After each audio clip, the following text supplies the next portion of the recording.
এবং প্রত্যেকই একবার পড়া ওয়াজিব।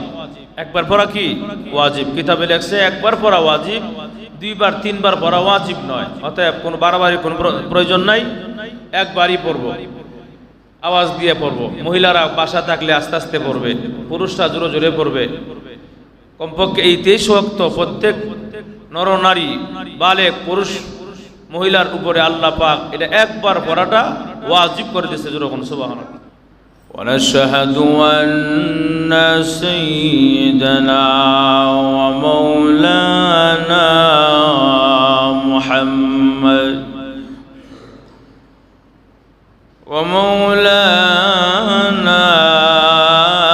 محمدا عبده ورسوله الذي أرسل إلى الناس كافة بشيرا ونذيرا وداعيا إلى الله بإذنه وسراجا منيرا. أما بعد فقد قال الله تعالى في كلامه المجيد وفرقانه الحميد: أعوذ بالله من الشيطان الرجيم. بسم الله الرحمن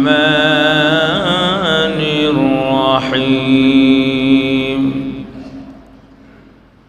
لن ينال الله لحومها ولا دماؤها ولكن يناله التقوى منكم. وقال النبي صلى الله عليه وسلم: كما كشف الدجى بجماله حسنة جميع. صلوا عليه. আলহামদুলিল্লাহ। মুআজ্জাজ মুকাররম নবীজির মহব্বতের কলিজার টুকরা উলামায়ে কেরাম, দূর দূরান্ত থেকে আগত ইসলাম প্রিয় কোরআন প্রিয় নওজোয়ান যুবক ভাইয়েরা, সাদা দাড়িওয়ালা মুরব্বী বাবাজিরা, সর্বস্তরের সম্মানিত সুধীমণ্ডলী, আল্লাহ পাকের দরবারে শুকর ও সুজুদ যে আল্লাহ পাক আমাদের সকলকে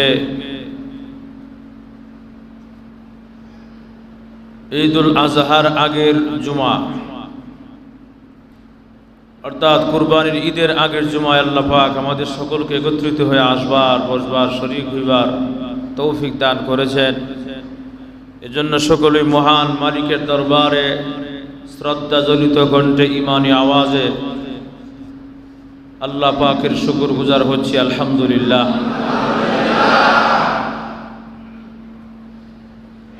আমরা গত জুমা আলোচনা করেছিলাম জিলহজ মাসের ফজিলত, জিলহজ মাসের ছোটখাটো আমল, এই বিষয়ে আমাদের আলোচনা হয়েছিল। এখন কুরবানি সংক্রান্ত আলোচনাই হয়ে থাকে প্রত্যেক মসজিদেই, যেহেতু সামনে আমাদের আসছে ঈদুল আজহা, কুরবানি। আবার এই মাস এমন একটা মাস, যে মাসটা হলো জিলহজ মাস, যে মাসের মধ্যে গুরুত্বপূর্ণ ইবাদত রয়েছে। এর মধ্যে একটা ইবাদত হলো হজ। যারা সামর্থ্যবান তারা এই মাসে হজ করবেন, এবং যারা সামর্থ্যবান তারা এই মাসে কুরবানি দিবেন। তাহলে এই মাসের মধ্যে আল্লাহ পাক কয়েকটা গুরুত্বপূর্ণ ইবাদত রাখছেন, যে ইবাদতগুলো অন্যান্য মাসে করা যায় না। হজ আপনার মন মতো চাইলেই যে কোনো মাসে করতে পারবেন না, উমরা ছাড়া। উমরা পারবেন, কিন্তু বড় হজ একটা নির্দিষ্ট টাইম থাকে, নির্দিষ্ট টাইম মোতাবেক করতে হয়। কুরবানি আপনার মন চাইলেই যে কোনো বছর মাসে করতে পারবেন না। কুরবানি করতে অবশ্যই আপনাকে কি লাগবে? জিল হজ মাস লাগবে। এবং সেই জিল হজ মাসের 10 তারিখে কুরবানি হয়। জিল হজ মাসের 10 তারিখে ঈদ, আপনার যারা ঈদ আমরা উদযাপন করি, জিল হজ মাসের 10 তারিখে হাজী সাহেবরা হজ সম্পাদন করেন। এই আমলগুলো, গুরুত্বপূর্ণ আমলগুলো, যে আমলগুলো এই মাসের মধ্যে আছে, সেই আমলগুলো অন্য অন্য মাসের মধ্যে করা যায় না। রমজান মাসের রোজা একমাত্র রমজান মাসেই করি আমরা। তারাবির নামাজ রমজান মাসেই পড়ি। রমজান মাস ছাড়া তারাবির নামাজ নাই, আছে কি? নাই। এমনিতে নফল নামাজ আমরা নফল রোজা সবাই রাখতে পারি, কিন্তু নির্দিষ্ট একটা টাইম আছে। রোজা, রমজান মাসের রোজা, এটা একমাত্র রমজান মাসেই রাখতে হবে। তারাবির নামাজ রমজান মাসেই পড়তে হবে। এগুলো নির্দিষ্ট একটা কিছু সময় থাকে একটা ইবাদতের। তো এই জিল হজ মাস চলতেছে, জিল হজ মাসের মধ্যে একটা ইবাদতের নির্দিষ্ট মাস হইল ইবাদত, জিল হজ মাস। আর সেই মাসের মধ্যে আছে কুরবানি, সেই মাসের মধ্যে আছে হজ, সেই মাসের মধ্যে আছে তালবিয়া, সেই মাসের মধ্যে আছে তাকবীরে তাশরিক, যেটা আমরা পড়ি। 9 জিল হজ আসর থেকে শুরু করে 13 জিল হজ, 9 জিল হজ ফজর থেকে শুরু করে 13 জিল হজ আসর পর্যন্ত আমরা এই মুহূর্তে শক্ত তাকবীরে তাশরিক সকলেই পড়বো আমরা। বলেন কি বলছি? 9 জিল হজ আসর থেকে। আজকে কয় জিল হজ? আজকে জিল হজের কত তারিখ? 7 তারিখ। আগামীকালকে 8 তারিখ, আগামীকাল শনিবার। তারপরে রবিবার কি? 9 তারিখ। তাহলে 9 তারিখে আমরা ফজর থেকে পড়ব তাকবীরে তাশরিক। 9 জিল হজ ফজর থেকে শুরু হবে, একদম 13 জিল হজ আসর পর্যন্ত আমরা, ইমাম সাহেব ভুলে গেল মুসল্লিরা জোর আওয়াজ দিয়ে মনে করাই দিবে। এবং প্রত্যেকেই একবার পড়া ওয়াজিব। একবার পড়া কি?